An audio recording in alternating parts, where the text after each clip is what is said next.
கவிதா, என்ன சமையல் பண்ணுற நீ? உன் சமையல் வர வர நல்லாவே இல்லை. என் வீட்டுக்காரர் திட்டுறாரு. உன் கான்சன்ட்ரேஷன் இங்கே சரியாகவே இல்லை. நல்லா சூப்பராக சமையல் பண்ணுவேன். கடந்த 2-3 நாளாக உன் சமையல் வாயில் வைக்கவும் முடியல.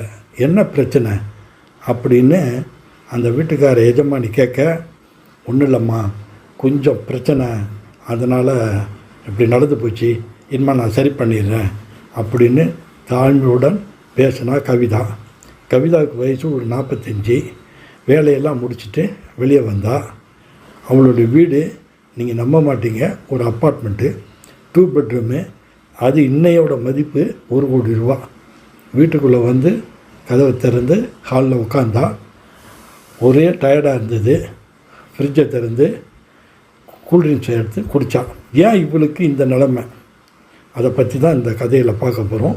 இது கதை நம்பர் 1.